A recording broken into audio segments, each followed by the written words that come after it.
अस्सलाम वालेकुम जी व्यूवर्स, कैसे हैं आप सब। उम्मीद करती हूँ सब ठीक होंगे, खैरियत से होंगे। तो आज मैं आप लोगों के साथ ज़बरदस्ती रेसिपी शेयर करने वाली हूँ। मैं आप लोगों के साथ आज चिकन स्टीम की रेसिपी शेयर करने वाली हूँ। एक स्टीम रोस्ट होता है और एक स्टीम होता है, ठीक है। और जो स्टीम होता है वो स्टीमर में, लेकिन मैं यहाँ पर आपको विदाउट स्टीमर जो है इसकी रेसिपी देने वाली हूँ, ठीक है। चिकन स्टीम की और चिकन स्टीम रोस्ट की जो रेसिपी वो मैं इंशाल्लाह आप लोगों के साथ जल्द से जल्द जो है शेयर करूँगी। तो वीडियो को आपने स्किप नहीं करना, वीडियो को आपने पूरा देखना है, क्योंकि ये वीडियो जो सी आप लोगों के बहुत ज़्यादा हेल्पफुल होने वाली है। क्योंकि जो स्टीमर है वो घर में बनाने का आपको तरीका भी बताऊंगी कि आप जो उनसे कैसे स्टीमर बना सकते हैं और कैसे उसे घर में स्टीम कर सकते हैं, ठीक है, बिल्कुल रेस्टोरेंट स्टाइल में। तो चलिए वीडियो की तरफ चलते हैं और बनाना स्टार्ट करते हैं चिकन स्टीम विदाउट स्टीमर।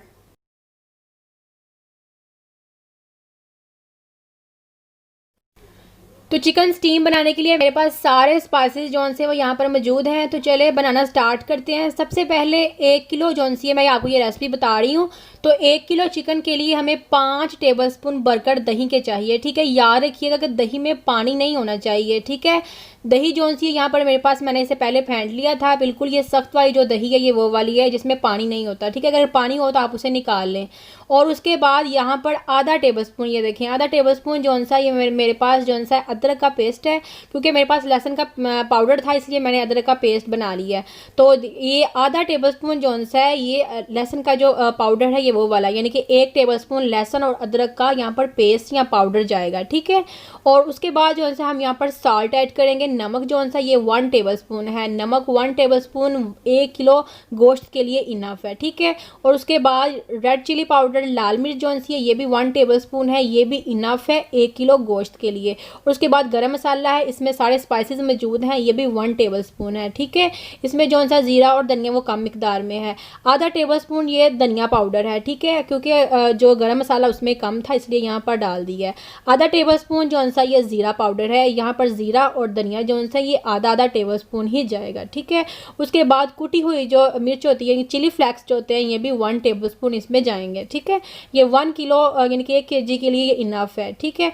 और उसके बाद जौन सी ब्लैक पेपर है, ब्लैक पेपर आपने लाजमी ऐड करनी है इसमें। तो काली मिर्च जौन सी है ये आधा टेबलस्पून है 1 किलो गोश्त के लिए, ठीक है।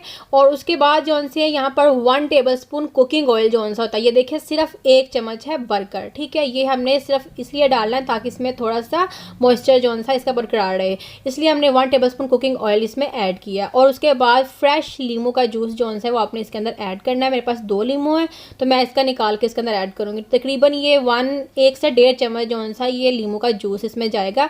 अगर आपके पास नहीं है तो आप स्किप कर दें, लेकिन अगर दावत शावत के लिए बना रहे हैं तो लाजमी इसमें ऐड करें, ठीक है। इससे बहुत ही अच्छा और बहुत ही ज़बरदस्त सा टेस्ट आएगा, ठीक है। तो लीमू जौन से हैं वो इसके अंदर मैंने ऐड कर दिए हैं, 2 लीमू थे फ्रेश वाले, ठीक है। और इसके बाद हमने इसे अच्छे तरीके से मिक्स करना है। मिक्स करने से पहले हमने इसमें ज़र्दा कलर ऐड करना है। ज़र्दा कलर इसलिए ऐड करना है क्योंकि हमने इसमें जौन सी हल्दी ऐड नहीं की, हल्दी का कलर हमें नहीं चाहिए, हमें ज़र्दा कलर चाहिए। तो तकरीबन जौन सा 1/4 टेबलस्पून जौन सा मैंने ज़र्दे का कलर इसमें ऐड किया है। इसे अच्छे तरीके से मिक्स करना है। और मिक्स करने के बाद 1 किलो ये जौन सा गोश्त है मेरे पास, उसके ये 2 जौन से हैं ये बड़े पीस हैं, ठीक है। इसलिए अगर आपके पास बड़े पीस हों तो आपने उनको दरमियान में कट लगा लेना, जैसे कि मैं कट लगा रही हूँ। अगर आपके पास छोटे पीस हो तो आपने उन्हें कट बिल्कुल भी नहीं लगाना, ठीक है। ये जो 2 पीस हैं ये ½ kg के हैं, इसलिए मैंने जो सा इन दोनों को कट लगा लिया है। बाकी पीस जो से हैं वो छोटे हैं। तो जो सारे पीसेस हैं इन्हें अच्छे तरीके से आपने मिक्स करना है। और याद रखिएगा जो बड़े पीसेस हैं आपने उनको हाथ की मदद से अच्छे तरीके से कोट करना है, जैसे हम कोटिंग करते हैं बिल्कुल वैसे ही हमने इससे स्पाइस कोट करना है, ताकि जो स्पाइसेस है वो अच्छे तरीके से इसके अंदर चले जाएं, ठीक है। इसके बाद हमने बाकी जो गोश्त है वो भी इसके अंदर ऐड कर देना है। और ऐड करने के बाद इसे अच्छे तरीके से हमने मिक्स कर लेना है। याद रखिएगा कि अगर आपको कम बनाना है, आधा केजी का बनाना है, तो आपने जो मैंने आपको स्पाइसेस बताए हैं ना, आपने इन्हीं स्पाइसेस को कम कर लेना है, ठीक है। तो हमने इसे अच्छे तरीके से मिक्स कर लिया और इसे मैरिनेट करना है। कम से कम आप 12 घंटों के लिए इसे मैरिनेट करें, फिर इसका जायका बहुत ही अच्छा आएगा।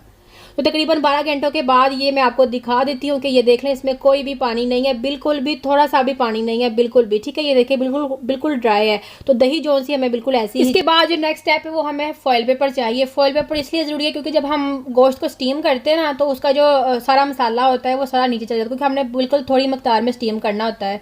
इसलिए फॉइल पेपर में इसे लपेटना ज़रूरी है ताकि इसका जो मसाला है वो अंदर ही रहे। क्योंकि जो बड़े मकदार में बनाते हैं जैसे कि शादी हाल वगैरह में बनाते हैं तो वो बहुत ज़्यादा होता है गोश्त, इसलिए वो जो उसका जो मसाला होता है ना वो अंदर ही रह जाता है, क्योंकि पास स्टीमर होते हैं। तो हम जो है इसे घर में स्टीमर बनाएंगे, इसलिए फॉइल पेपर में इसे लपेटना ज़रूरी है या फिर बटर पेपर में इसे लपेटना ज़रूरी है। ठीक है, मैरिनेट के लिए आप तकरीबन 7 से 8 घंटे भी रख सकते हैं, अगर आप 12 घंटे नहीं रखना चाहते। तो स्टीमर के लिए एक बड़े सारे पतीले में पानी लेना है आपने, उसके अंदर 2 ईंटें रखे, तकरीबन पानी के अंदर आधी डिप हुई हो। ठीक है, और उसके बाद ये मैंने घर में जो सा तैयार करवाया है, ये जो सा हमें कोई भी जाली चाहिए जिसमें सुराख हो, कोई सी भी आप जाली आपके घर में है तो आप उसमें जो सुराख करवा लें। अगर आपके पास नहीं आया तो आपने क्या करना है कि लोहे का जो होता है ना, मतलब कि लोहे की कोई भी चीज़ ले लें। ठीक है, उसके अंदर आपने सुराख करवा लेनी है, सुराख करवा लेनी या खुद कर लें सुराख जौन से। ठीक है, और सुराख करवाने के बाद ऐसे बड़े पतीले के अंदर कोई भी वजनी चीज़ रखे, उसके ऊपर इसे रख दें, और इसका जो लेवल है वो भी आपने बरकरार रखना है। लेवल जो सा आगे पीछे ना हो, गिरे ना, वरना जो आप स्टीम के लिए ऊपर रखेंगे तो वो आसानी से गिर जाएगा। ये देखिए बिल्कुल जो सा है स्टीमर इक्वल होना चाहिए दोनों तरफ से। ठीक है, तो ये स्टीम के लिए बिल्कुल रेडी है। इसके ऊपर मैं ढक्कन दूंगी, और इसके बाद कुछ लोग जो से होते हैं इसके अंदर जो से आटा वगैरह लगाते हैं, तो मैं आटा रिकमेंड नहीं करूँगी। मैं जो किचन टॉवल होता है वो आप इसके ऊपर रख दें, और इसे स्टीम करने के लिए आपने 30 से 35 मिनट के लिए लाजमी इसे स्टीम करना है। तो तकरीबन मैंने जो टाइम नोट किया था वो 38 मिनट थे। तो 38 मिनट के बाद मैंने जब इसे चेक किया था तो ये बिल्कुल जो सा गल चुका हुआ था। ये मैं आपको दिखाती हूँ, ये क्योंकि ये मैंने पहले चेक किया हुआ था। तकरीबन मैंने 25 मिनट के बाद चेक किया था, तो 25 मिनट में अभी ये गला नहीं था, और ये तकरीबन 38 मिनट के बाद जो सा ये देखें, ये मैं आपको तोड़ के दिखाती हूँ। इसकी ज़रा सी जो बोटी है वो देखें आप, कितने अच्छे तरीके से ये देखें गला हुआ है। ये बिल्कुल परफेक्टली जो सा टेंडर हो चुका हुआ है। इसका मतलब हमारा स्टीम बिल्कुल रेडी है। ठीक है, तो स्टीम जो सा बिल्कुल रेडी है। मैं आपको खोल के दिखा देती हूँ, अभी बहुत ज़्यादा गर्म है ये। ठीक है, तो अगर और एक और बात कि इसके अंदर जब फॉइल पेपर में कोई भी पानी नहीं जाएगा। ठीक है, लेकिन जब आप इसे स्टीम करके इसके अंदर हल्का हल्का पानी होगा। ठीक है, पानी इसलिए होगा क्योंकि जो मसाले वगैरह होते हैं ना उनका पानी वो निकल आता है स्टीम के अंदर, स्टीम से। ठीक है, तो आपने घबराना नहीं है कि इसके अंदर जो सा पानी कैसे आ गया ये वो। ठीक है, तो पानी जो सा होता है, जो मसाले वगैरह लगे होते हैं उनका पानी ही फॉइल पेपर के अंदर होता है। ठीक है, तो आई होप आज की वीडियो आपके लिए बहुत ज़्यादा स्पेशल इन्फॉर्मेटिव होगी और बहुत ज़्यादा पसंद आई होगी। अगर वीडियो पसंद आई है तो एक लाइक कर दीजिए, और अगर चैनल पर आप नए हैं तो सबसे पहले वेलकम, और उसके बाद मैं आपसे रिक्वेस्ट करूंगी कि चैनल को सब्सक्राइब कर लें, वीडियो को लाइक कर दिया करें और दूसरों के साथ शेयर किया करें। इससे ये होगा कि दूसरे भी बना सकेंगे खुद घर में। तो चलिए मिलते हैं एक नई वीडियो के साथ, तब तक के लिए खुदा हाफिज़।